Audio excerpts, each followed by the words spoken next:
Hello friends, स्वागत है आप सभी का आरपी ऑनलाइन क्लासेस में।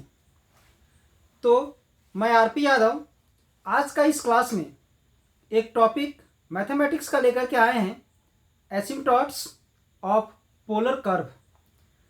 तो आप लोग को पता होना चाहिए कि ये जो एसिम्पटॉट्स है ये बीएससी में बहुत ज़्यादा पूछा जाता है और बीएससी से रिलेटेड ग्रेजुएशन लेवल मैथमेटिक्स से रिलेटेड जितना सारा कंपटीशन वाला जो एग्जाम है उन सभी में एसिम्पटॉट से क्वेश्चन पूछे जाते हैं आजकल। और ये जो एसिम्पटॉट्स है ये एसिम्पटॉट्स कुछ ऐसा चैप्टर्स है जैसे कि length of the curve, area of the curve, volume of surface या सरफेस एरिया ऑफ रिवॉल्यूशन, इन सबों में बहुत ज़्यादा कर्व ट्रेसिंग का यूज होता है। अगर किसी कर्व को हम ट्रेस नहीं कर पाए तो उसका सही सॉल्यूशन नहीं प्राप्त हो पाता है। तो चलिए आज का इस क्लास को आगे बढ़ाने से पहले अगर इस चैनल में आप लोग नए हैं तो इस चैनल में बने रहने के लिए चैनल को सब्सक्राइब कर दें, बेल आइकन को दबा दें ताकि हर एक हमारा लेटेस्ट वीडियो आपको समय पर प्राप्त हो सके। ठीक है, तो एसिम्पटॉट्स क्या है ये समस्या होगा आपके दिमाग में, आप लोग को मन में एक ऐसा क्वेश्चन चल रहा होगा आखिर एसिम्पटॉट्स क्या है। तो एसिम्पटॉट्स क्या है ये हम बहुत पहले ही बता चुके हैं आप लोग को। ठीक है, तो उस क्लास को अगर आप लोग अटेंड नहीं कर पाए हैं तो हम अपने लिंक में या हमारे जो चैनल चलता है आरपी ऑनलाइन क्लासेस उसमें हम डाउनलोड करके रखे हुए हैं, अपलोड किया हुआ है, उसे आप लोग जरूर देख लें। तो एसिम्पटॉट्स का ये हमारा पहला क्लास नहीं है, इससे पहले भी हम एसिम्पटॉट्स का बहुत सारा क्लास अपलोड किए हुए हैं। पहले हम बताएं asymptotes of Cartesian curve. Cartesian curve मतलब एक ऐसा इक्वेशन जिसमें एक्स और वाई का यूज किया हुआ हो उसे हम लोग कार्टेशियन कर्व कहते हैं। और आज है एसिम्पटॉट्स ऑफ पोलर कर्व, यानी जो आर और थीटा के रूप में जो इक्वेशन रहता है उसे हम लोग क्या बोलते हैं, तो पोलर कर्व कहते हैं। तो चलिए पोलर कर्व का जो एसिम्पटॉट्स होता है उसका पहले हम लोग आज वर्किंग रूल को देखते हैं, क्या है उसका वर्किंग रूल। तो ध्यान दोगे क्या है वर्किंग रूल। वर्किंग रूल तो सबसे पहला वर्किंग रूल क्या है हमारा, जो पोलर इक्वेशन रहेगा वो पता होना चाहिए आप लोग को, उसमें आर और थीटा दोनों प्रेजेंट रहेगा। ठीक है, तो वो उस इक्वेशन में हम लोग क्या करेंगे, आर की जगह पर 1/u पुट करेंगे। जो भी पोलर कर्व होगा, जो भी इक्वेशन होगा उसमें आर की जगह पर 1/u पुट कर देंगे। फिर find the limit of theta when u tends to 0। u का वैल्यू 0 लेकर के हम लोग थीटा का वैल्यू हम लोग यहाँ फाइंड करेंगे।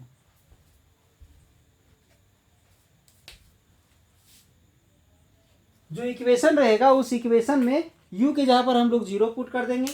u का वैल्यू 0 पुट करने से जो भी वैल्यू हमारा आ जाए थीटा का जो भी वैल्यू आ जाए उसे हम लोग क्या मान लेंगे, तो थीटा 1 लेट कर लेंगे। अब हम लोग p फाइंड करेंगे। तो कैसे फाइंड करेंगे, limit theta tends to theta 1, मतलब पहले फाइंड कर लेंगे D theta by D U. ठीक है, minus D theta by D U का जो भी वैल्यू होगा उसमें थीटा के जगह पर थीटा 1 जो भी वैल्यू यहाँ पर आया रहेगा इस इक्वेशन में उसको पुट कर देंगे, उसे p आ जाएगा। और उसके बाद इक्वेशन ऑफ द एसिम्पटॉट्स हमारा हो जाएगा p equal to r sine theta 1 minus theta. ठीक है, तो इसका हम लोग यूज करेंगे।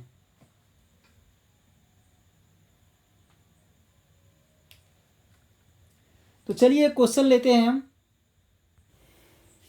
देखिए क्वेश्चन है हमारा, सबसे पहले तो आज का टॉपिक क्या था हमारा, तो asymptotes of the polar curve.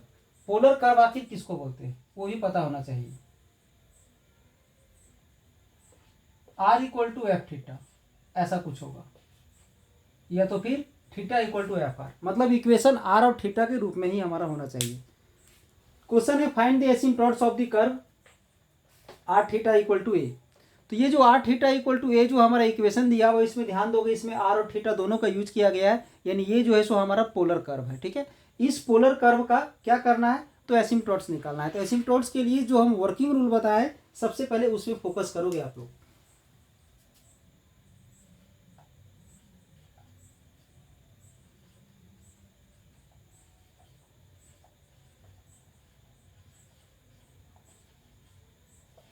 Given equation of curve, तो कर्व का दिया हुआ इक्वेशन है हमारा आर थीटा इक्वल टू ए। ठीक है, इसमें सबसे पहले क्या करने बोला गया था, पहला स्टेप, इसका 4 स्टेप है। 4 स्टेप में क्या था, पहला कि आर इक्वल टू हम लोग 1/u पुट करेंगे। Put r equal to 1/u। तो चलिए r के जगह पर हम 1/u पुट कर देते हैं यहाँ पर, तो क्या हो जाएगा 1/u into theta equal to a आ जाएगा। ठीक है, u को उधर मल्टीप्लाई कर देंगे और a को हम इधर ले आएंगे, तो यहाँ से u इक्वल टू क्या आ जाएगा थीटा बाय a आ जाएगा। ऐसा u को उधर मल्टीप्लाई कर दिया और a को हम डिवाइड कर दिया, यानी u इक्वल टू हमारा आ गया थीटा बाय a। ये तो पहला स्टेप था। सेकेंड स्टेप में बताया गया है कि u का वैल्यू 0 लेना है। u का वैल्यू 0 लेने से थीटा का जो भी वैल्यू आ जाएगा वो इसका थीटा 1 होगा। पुट करते हैं,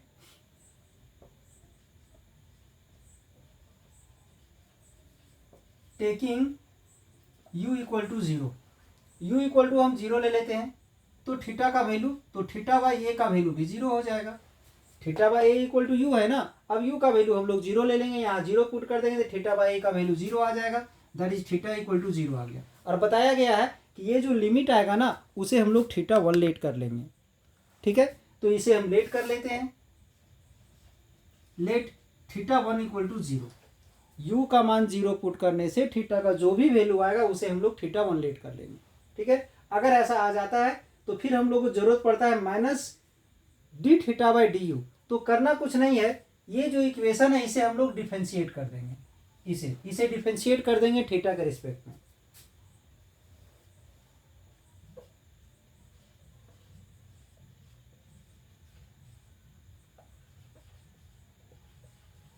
डिफरेंशिएटिंग 1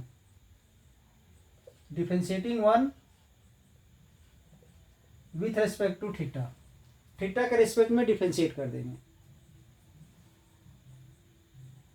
तो जैसे ही थीटा के रिस्पेक्ट में इसे हम लोग डिफरेंशिएट करेंगे तो यहाँ पर u है तो क्या आ जाएगा d you by D theta. अब आपके दिमाग में एक क्वेश्चन चल रहा होगा, डिफरेंशिएशन नहीं मालूम है, तो डिफरेंशिएशन तो ऐसे 11th 12th में ही पढ़ना है, बट अगर डिफरेंशिएशन में कहीं भी किसी भी तरह का प्रॉब्लम अगर आप लोग को है तो डिफरेंशिएशन का बहुत सारा वीडियो हम अपलोड करके रखे हुए हैं, और गारंटी है कि अगर कोई नहीं भी पढ़ा है तो उसको समझ में आएगा, एक बार उसमें जरूर देखेंगे। तो इसको डिफरेंशिएट कर दिए तो D you by D theta आ गया, यहां से इसको डिफरेंशिएट कर देते हैं तो इसमें भी डी बाई डी थीटा लगा दी। तो डिफरेंशिएशन में बताया गया है आप लोग को कि जो कांस्टेंट रहता है उसे बाहर ले लेते हैं, जैसे कि यहाँ पर ए कांस्टेंट है वो बाहर आ गया, तो यहां बच जाएगा D theta by D theta.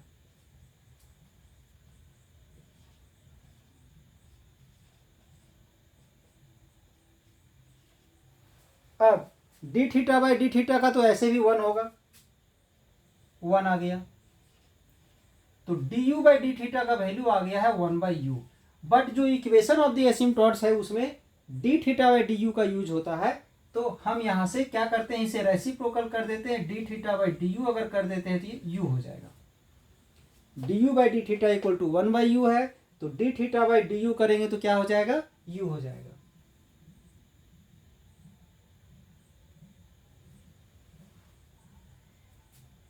Sorry, यहाँ थोड़ा सा मिस्टेक हो गया है, क्योंकि यहाँ पर ए था, हम यहाँ यू ले लिए, यानी यहाँ क्या हो जाएगा, ए हो जाएगा, यहाँ ए हो जाएगा और यहाँ भी ए हो जाएगा। ठीक है, अब हम लोग यहाँ पर फाइंड करते हैं इक्वेशन ऑफ द एसिम्पटोट।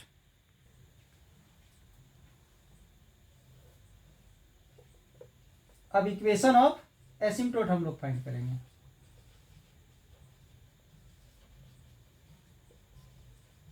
तो इक्वेशन ऑफ एसिम्पटोट का फॉर्मूला जैसा कि बताया गया है, P equal to r sine theta 1 minus theta. But इससे पहले हमें निकालना था, क्या निकालना था, तो P निकालना था, जो छूट गया है, P यहां फाइंड कर देते हैं। P इक्वल टू बताया गया है limit theta tends to theta 1 और minus D theta by D u, ये बताया गया है। P का वैल्यू हम लोग यहां से फाइंड करेंगे,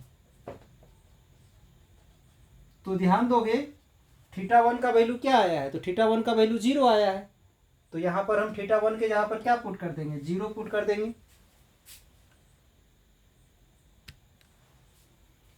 और D theta by D U का वैल्यू ए है, तो यहां पर ए पुट करोगे तो माइनस ए आएगा। अब ध्यान दोगे यहाँ पर, अगर यहाँ पर थीटा का कोई टर्म प्रेजेंट होता तो थीटा का लिमिट हम पुट करते, बट वैसा तो कुछ प्रेजेंट है ही नहीं, तो नहीं पुट करेंगे, जो है वही रह जाएगा, यानी इसका वैल्यू आ जाएगा -a। इसका वैल्यू यहाँ पर क्या आ गया, -a आ गया।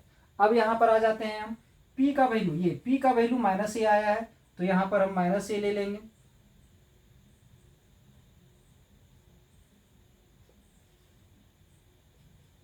r का वैल्यू r रह जाएगा। θ1 का वैल्यू क्या है, तो θ1 का वैल्यू हमारा आया है 0, तो यहाँ पर 0 पुट कर दोगे, माइनस थीटा, माइनस थीटा आ गया। ये भी आप लोग पढ़े होंगे 11th क्लास ट्रिगोनोमेट्री में, फॉर्मूला पढ़े होंगे कि साइन का एंगल अगर माइनस रहता है तो माइनस आगे आ जाता है, तो -r साइन थीटा हो गया। माइनस से माइनस कैंसिल हो जाएगा, तो यहां से आ जाएगा a = r साइन थीटा। ये आ गया हमारा equation of asymptote.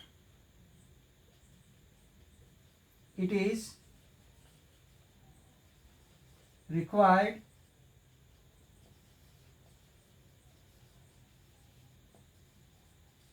Required equation of asymptote, यानी जब भी पोलर कर्व का इक्वेशन ऑफ एसिम्प्टोट निकालना है तो उसका 4 स्टेप है। चारों स्टेप को याद रखना है। पहला कि इक्वेशन जो r और थीटा के रूप में प्रेजेंट है उसमें r के जगह पर 1/u पुट कर देना है, पहला स्टेप। दूसरा, u का मान 0 लेना है, u का वैल्यू 0 लेने के बाद सॉल्व करते जाना है, जो थीटा का जो वैल्यू जो भी आएगा उसे θ1 मान लेना है। तीसरा स्टेप, डिफ्रेंशिएट करके हम लोग वहां से पहले du/dθ निकाल लेंगे। du/dθ अगर आ जाता है तो उससे रेसिप्रोकल करके dθ/du कर लेंगे, ठीक है, क्योंकि dθ/du का मान निकालने में p में उसका यूज होता है, क्योंकि p का वैल्यू होता है limit θ tends to θ1 minus dθ/du। अब θ1 का वैल्यू 0 है, यहाँ पर 0 पुट कर देंगे, और इसका वैल्यू जो a आया है, ठीक है, यहाँ पर थीटा रहता तो लिमिट पुट करते, बट यहाँ नहीं है तो यहाँ पर यही रह गया। चौथा स्टेप इसका क्या है कि इक्वेशन ऑफ द एसिम्प्टोट हमारा ये होता है। तो इसमें हम लोग क्या किए, p का जो वैल्यू आया है -a पुट कर दिए, θ1 का वैल्यू 0 पुट कर दिए, और साइन का एंगल माइनस था, माइनस आगे ले लिए, माइनस प्लस कैंसिल हो गया। मतलब 4 स्टेप में ये सॉल्व हो जाता है। चलिए कुछ और क्वेश्चन लेते हैं हम इसमें। नेक्स्ट क्वेश्चन है, ध्यान दोगे, find the asymptotes of the curve r = 2a/1 - 2 cos θ। तो ध्यान दोगे तो ये जो कर्व है हमारा, ये भी हमारा r और थीटा के रूप में है, दैट इज ये भी हमारा पोलर कर्व है। तो पोलर कर्व है तो 4 स्टेप इसमें भी यूज होगा। सबसे पहले r के जगह पर 1/u पुट करेंगे,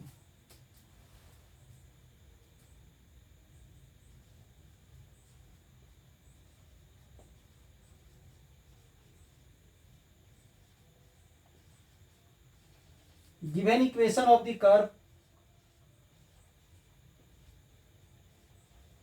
is r = 2a/1 - 2 cos θ। ये है। तो सबसे पहला स्टेप हम लोग पुट करेंगे r = 1/u। तो यहां पर 1/u पुट कर दोगे, 1/u = 2a/1 - 2 cos θ। दोनों साइड रेसिप्रोकल कर दोगे, मतलब दोनों को उल्टा कर दोगे, तो यहां से आ जाएगा u/1 होगा, यहाँ u/1 दैट इज u। अब इसका रेसिप्रोकल करेंगे,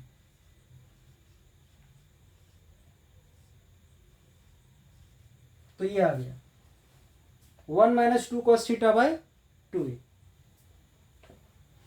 ये तो पहला स्टेप मेरा कंप्लीट हो गया। दूसरा स्टेप क्या है कि u का मान हम लोग 0 लेते हैं,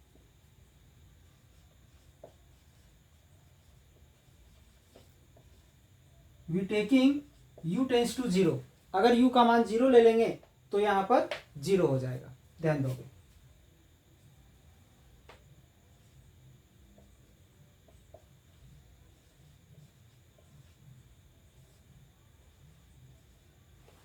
ये आ गया। अब इसके बाद जब इसका मान 0 हो गया है तो ये इधर मल्टीप्लाई अगर हो जाता है तो 0 हो जाएगा, दैट इज यहां से 1 - 2 cos θ का वैल्यू 0 हो जाएगा, ये 0 आ गया। अब इसको हम उधर ले जाते हैं, 1 इक्वल टू 2 cos थीटा आ गया। अब यहाँ से cos थीटा का वैल्यू अगर हम फाइंड करते हैं तो cos थीटा का वैल्यू 1/2 होता है। तो यहाँ से क्या होगा कि 1/2 cos 60 डिग्री का होता है, दैट इज π/3। प्लस में हो या माइनस में हो, दोनों का होता है। क्यों होता है ऐसा? cos π/3 का यानी cos 60 डिग्री का 1/2 तो होता ही है, बट अगर एंगल उसका माइनस भी रहता है cos का तो माइनस हट जाता है, तो रिजल्ट वही आएगा। यानी यहाँ से देखा जाए तो थीटा का 2 वैल्यू आएगा, यानी थीटा का वैल्यू आ जाएगा -π/3 आएगा,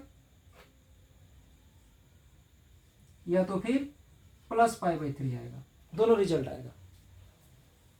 थीटा का जो वैल्यू है वो दोनों होगा, +π/3 या -π/3, दोनों कंडीशन में cos का वैल्यू 1/2 होता है।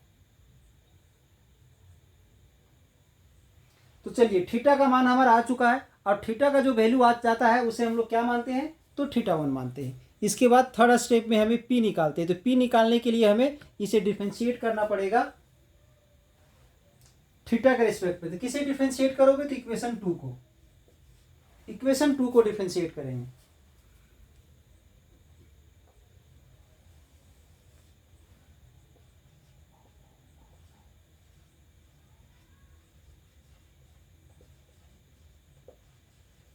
डिफरेंशिएटिंग 1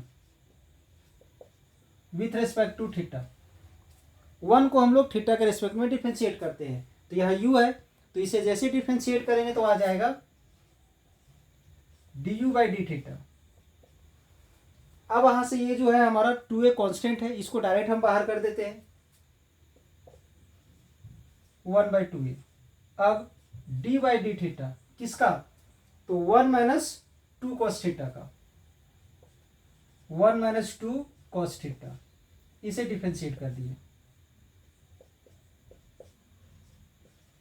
तो आप लोग पढ़े होंगे, 1 है कांस्टेंट, कांस्टेंट का डिफरेंशिएशन यहाँ 0 हो जाएगा, और cos का डिफरेंशिएशन यहाँ पर -sin थीटा होगा, तो माइनस को माइनस से मल्टीप्लाई करेंगे तो प्लस आ जाएगा, मतलब प्लस में 2 sin थीटा आ जाएगा। 2 से 2 कैंसिल हो गया, यानी du/d थीटा का वैल्यू आ गया यहाँ पर sin θ/a, ये आ गया, du/d थीटा का आ गया sin θ/a। तो इसे रेसिप्रोकल कर देते हैं यहाँ पर, dθ/du, तो dθ/du का हो जाएगा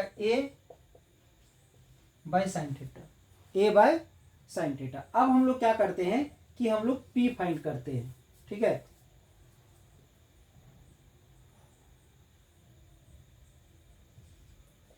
तो p का बताया गया है limit theta tends to θ1 minus dθ/du, ये बताया गया है, ठीक है। तो ध्यान दोगे इसमें,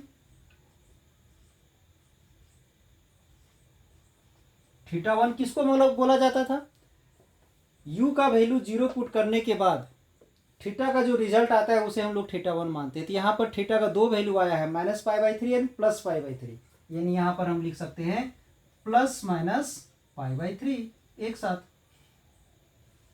और माइनस, और dθ/du का वैल्यू ये है।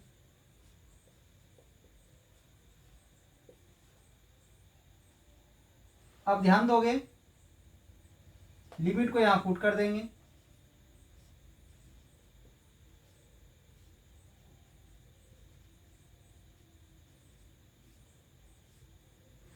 तो यहां पर आप लोग को पता होना चाहिए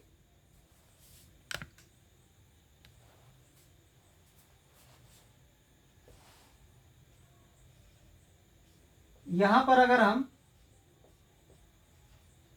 -π/3 लेते हैं तो साइन का जो माइनस रहता है एंगल, वो माइनस आगे आ जाता है, तो माइनस माइनस कैंसिल हो जाएगा, और sin π/3 का वैल्यू होता है √3/2, यानी a/√3/2 आ जाएगा, यानी 2a/√3। अब इसी प्रकार से अगर यहां पर हम एक बार माइनस ले लेते हैं, सॉरी माइनस तो ले चुके हैं, प्लस अगर हम ले लेते हैं तो आ जाएगा -2a/√3। दो वैल्यू आ गया।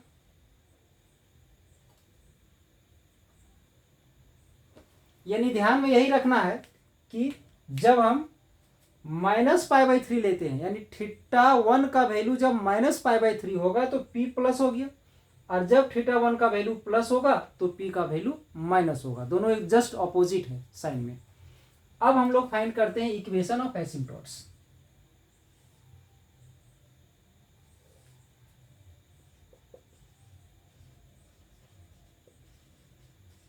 इक्वेशन ऑफ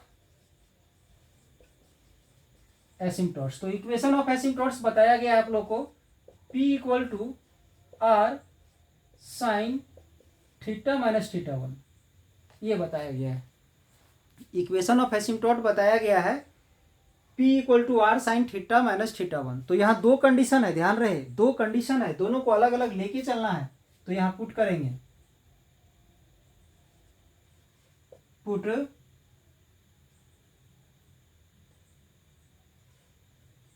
θ1 = -π/3, और जब θ1 = -π/3 हम लोग पुट करेंगे तो p का जो वैल्यू आया है वो आया है हमारा प्लस में 2a/√3, ये आया है इसका वैल्यू। पुट करोगे इसे, ध्यान में रहे ये माइनस है तो ये प्लस है। अब p का वैल्यू हम पुट कर देते हैं यहां से, 2a/√3 = r sin θ- ध्यान रहे θ1 का वैल्यू क्या है -π/3। तो यहां जब हम -π/3 पुट करेंगे तो यहां पहले से माइनस है तो माइनस माइनस क्या हो जाएगा, प्लस हो जाएगा, यानी +π/3 हो जाएगा। ये आ गया।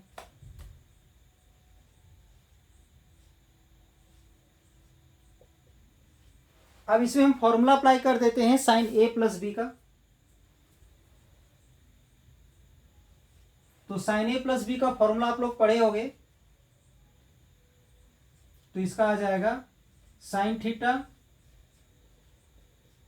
cos π/3 plus cos θ sin π/3।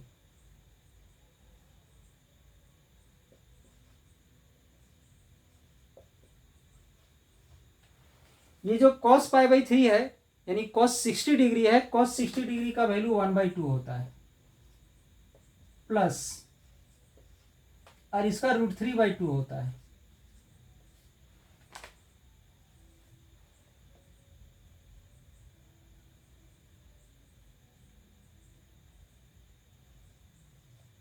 अब ध्यान दोगे यहां पर 2a/√3 था तो सिर्फ हम 2a को लिख दिए, ये √3 उधर मल्टीप्लाई हो जाएगा तो मल्टीप्लाई कर देते हैं।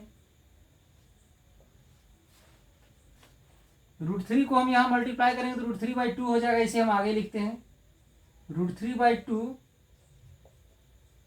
sin θ प्लस ये √3 यहां जाके मल्टीप्लाई हो जाएगा तो 3 हो जाएगा, 3 cos θ/2, ये आ गया।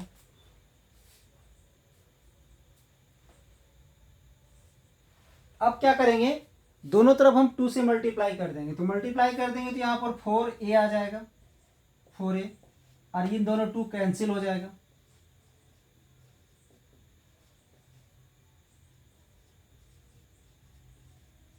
ये हमारा आ गया एक इक्वेशन ऑफ एसिम्पटोट, यानी एक इक्वेशन ऑफ एसिम्पटोट आ गया है। अब हम लोग दूसरा फाइंड करेंगे।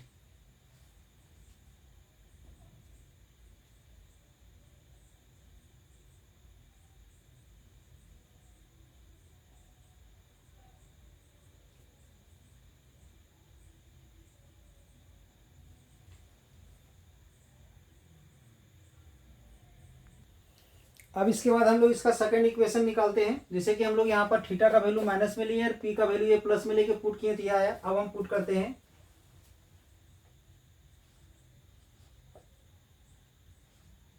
θ1 = -π/3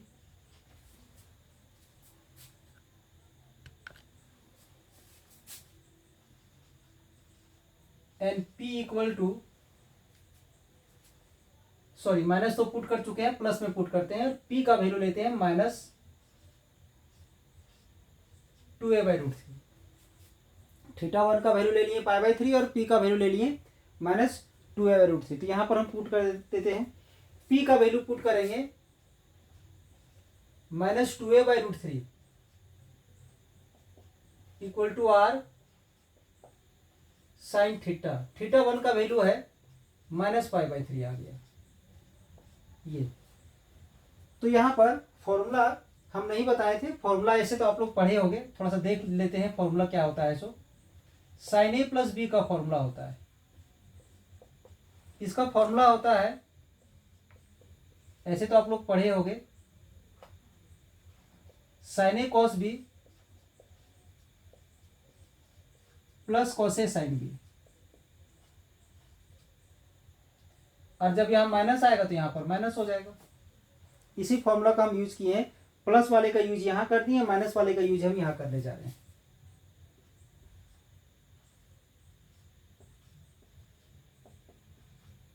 तो इसमें फॉर्मूला अप्लाई करेंगे sin a - b का, तो क्या हो जाएगा sin a cos b - cos a sin b।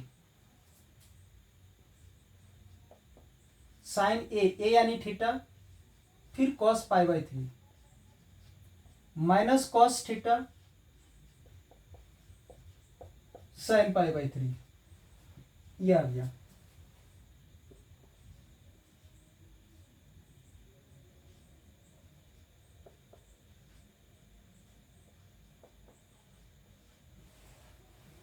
तो ये cos 60 डिग्री का वैल्यू होता है 1/2।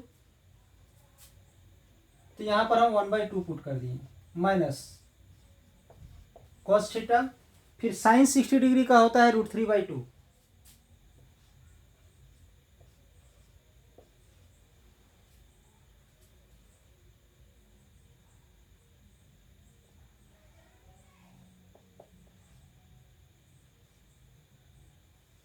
इसमें अगर हम लोग एलसीएम ले लेते हैं तो यहां पर आ जाएगा sin थीटा माइनस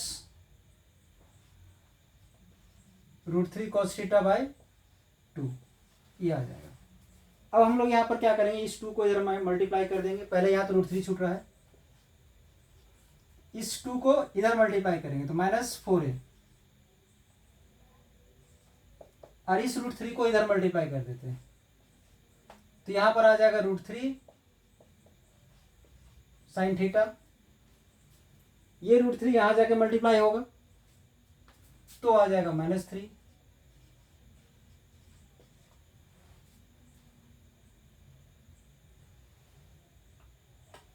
अब अगर हम यहां से माइनस कॉमन ले लेते हैं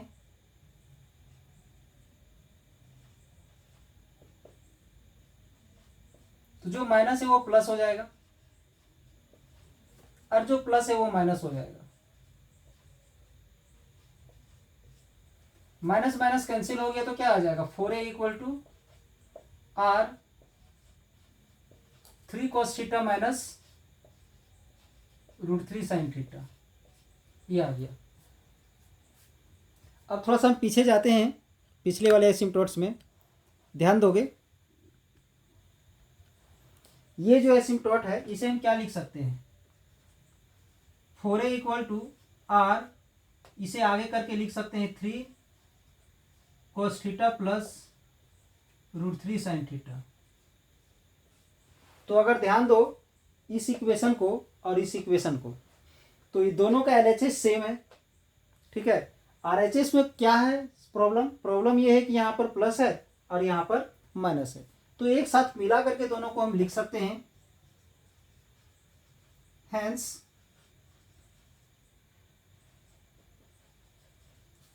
रिक्वायर्ड इक्वेशन ऑफ एसिम्पटोट्स। तो क्या हो जाएगा 4a इक्वल टू, दोनों को एक साथ अगर हम लिख दें तो यहां प्लस माइनस आ जाएगा, ये हो जाएगा। यानी देखा जाए तो यहां पर दो इक्वेशन को हम एक साथ लिख दिए, ठीक है।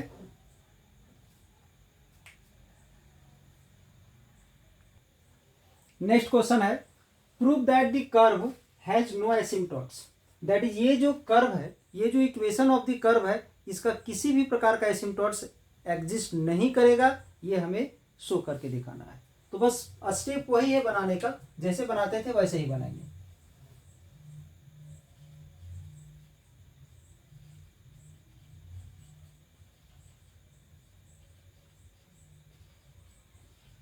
गिवन इक्वेशन ऑफ कर्व,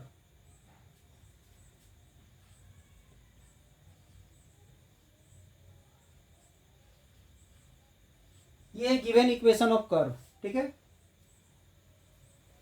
इसमें सबसे पहले क्या पुट करोगे,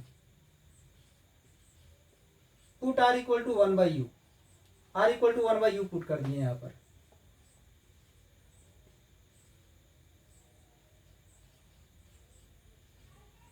तो दोनों को रेसिप्रोकल कर देते हैं,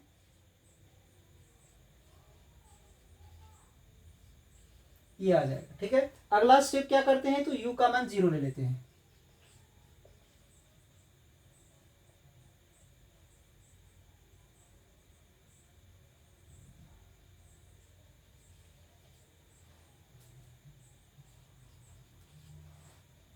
we taking u tends to 0, तो 1 minus cos theta by a का वैल्यू भी 0 आ जाएगा, ए इधर मल्टीप्लाई हो जाएगा, 1 minus cos theta equal to 0 आ जाएगा, that is cos theta equal to 1। Cos theta का वैल्यू 1 आ गया। तो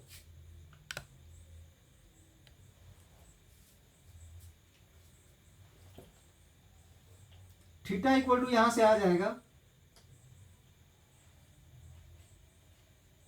2n पाई।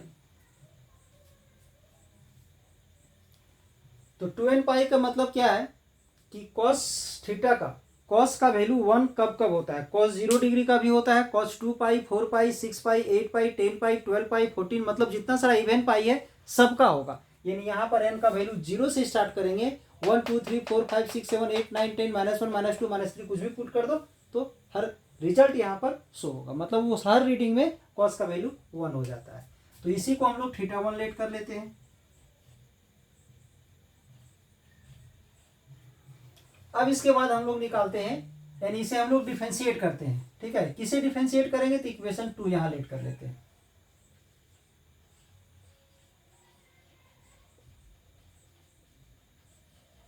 डिफरेंशिएटिंग 2 किसके रिस्पेक्ट में, तो थीटा के रिस्पेक्ट में। Differentiating 2 with respect to theta.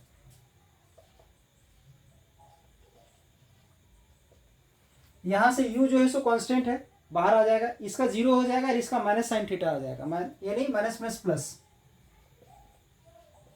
Sign theta by A आ गया। अब हम लोग क्या करते हैं, इसे भी रेसिप्रोकल कर देते हैं, d theta by D you, तो आ जाएगा ए बाय साइन थीटा। अब हम लोग यहां से p का वैल्यू फाइंड करेंगे, तो p का वैल्यू क्या बताया गया है, limit theta tends to theta 1 ले लेंगे, और यहाँ पर minus D theta by D u. Question ये भी है, एक आपके दिमाग में क्वेश्चन चल रहा होगा कि D you by D theta को रेसिप्रोकल क्यों किया गया। रेसिप्रोकल हम लोग इसलिए करते हैं कि जब हम p का मान निकालते हैं तो वहां पर D you by D theta का यूज नहीं होता है, D theta by D U का यूज होता है, इसीलिए उसे हम रेसिप्रोकल कर लिए हैं।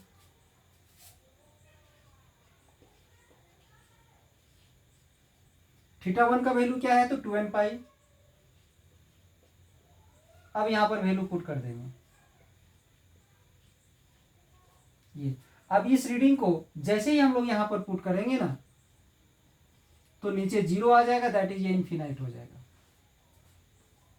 क्योंकि ये किस किस रीडिंग को शो कर रहा है, n का वैल्यू अगर हम 0 लेंगे तो 0 डिग्री होगा ना। ऐसे भी यहां भी हम देख सकते हैं cos थीटा इक्वल टू 1 आया है, 1 कब होता है, 0 डिग्री पर भी तो होता है। अगर हम यहाँ पर 0 ले लेते हैं तो यहाँ 0 पुट कर देंगे, तो नीचे साइन 0 का वैल्यू 0 होता है, a by 0 that is infinity. यानी p जो है सो एग्जिस्ट नहीं कर रहा है, और जब p एग्जिस्ट नहीं कर रहा है तो इक्वेशन ऑफ एसिम्पटॉट भी एग्जिस्ट नहीं करेगा।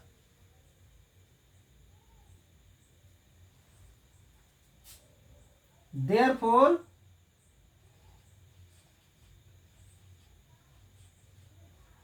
p डज नॉट एग्जिस्ट, यानी p एग्जिस्ट नहीं किया।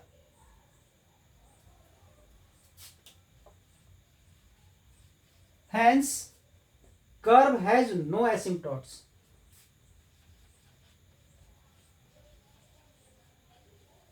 Curve has no asymptote.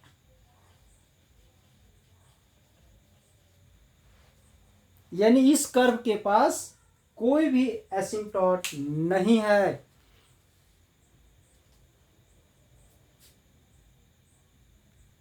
तो ध्यान दोगे, सबसे पहले क्या किए, ये हमारा इक्वेशन ऑफ द कर्व था, उसमें आर के जहां पर 1/u पुट किए, तो आर के जहां पर 1/u पुट कर दिए। अब इस 1/u को हम रेसिप्रोकल किए तो u आ गया, इसे भी रेसिप्रोकल कर दिए। फिर u का मान 0 ले लिए तो यहाँ पर 0 हो गया, तो इस पूरा का मान 0 आ गया। a को इधर मल्टीप्लाई कर दिए तो 1 माइनस कॉस थीटा का भी वैल्यू 0 आ गया, that is cos theta equal to 1 होता है। तो कॉस थीटा का वैल्यू 1, तो ऐसे कॉस 0 का भी होता है, कॉस 2 पाई, कॉस 4 पाई सबका होता है। तो डायरेक्ट हम थीटा इक्वल टू 2n पाई लिख दिए हैं। अब हम क्या करते हैं कि ये जो इक्वेशन है इसे हम लोग थीटा के रिस्पेक्ट में डिफरेंशिएट करते हैं, तो u का हो जाएगा du बाई डी थीटा, 1 का डिफरेंशिएशन 0 हो गया, कॉस का डिफरेंशिएशन माइनस साइन थीटा होता है, माइनस माइनस प्लस हो गया, प्लस साइन थीटा बाई ए। अब इसे भी रेसिप्रोकल कर दिए, इसे भी रेसिप्रोकल कर दिए। क्यों कर दिए, क्योंकि जब p का मान हम लोग निकालते हैं तो minus D theta by D U का यूज होता है, du बाई डी थीटा नहीं होता है, D theta by D you होता है। तो d theta by D U का ये जो मान निकाले हैं इसको यहाँ पुट कर दिए, और थीटा 1 का वैल्यू जो उधर हम लोग 2n पाई निकाले हैं उसको पुट कर दिए। ये जैसे ही यहाँ पर आएगा साइन 0 डिग्री, साइन 2 पाई, पाई 3 पाई सबका 0 होता है, तो यहाँ नीचे 0 आ गया। 0 से डिवाइड करेंगे कोई भी नॉन जीरो नंबर को तो इन्फिनाइट होता है, p का वैल्यू इन्फिनाइट आ गया, दैट इज p एग्जिस्ट नहीं करेगा। और जब p एग्जिस्ट नहीं करेगा तो इक्वेशन ऑफ द एसिम्पटोट्स क्या होता है, p equal to r sine theta minus theta 1 ऐसा होता है। जब यहाँ पर p एग्जिस्ट नहीं कर रहा है तो इक्वेशन ऑफ द एसिम्पटोट नहीं होगा, कर्व हैज नो एसिम्पटोट। ये है एसिम्पटोट्स का कुछ क्वेश्चंस जिसे आप लोग को ट्राई करना है, और अगर इस सब क्वेश्चन में कहीं भी अगर प्रॉब्लम होती है तो कमेंट्स बॉक्स में लिख करके आप लोग भेज सकते हैं, ताकि इस क्वेश्चन को आप लोग को बताया जाएगा।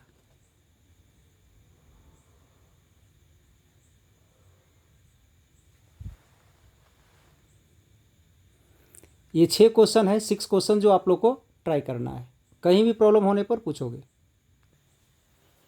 तो ये था हमारा आज का क्लास एसिम्पटोट्स पर, या एसिम्पटोट्स ऑफ द पोलर कर्व। तो अगर आज का क्लास आप लोग को अच्छा लगा हो तो एक लाइक ज़रूर करें, और अगर किसी भी तरह का प्रॉब्लम हुआ हो तो कमेंट्स बॉक्स में लिख करके आप लोग भेज सकते हैं, उस चीज़ को खासतौर पर ध्यान रखा जाएगा। और अगर इस चैनल में आप लोग नए हैं तो चैनल में बने रहने के लिए चैनल को सब्सक्राइब कर दें, बेल आइकन को दबा दें, ताकि इसी प्रकार का जो लेटेस्ट वीडियो है वो आपको समय समय पर मिलते रहे। चलिए, इस आरपी ऑनलाइन क्लासेस से आप लोगों को जुड़ने के लिए धन्यवाद।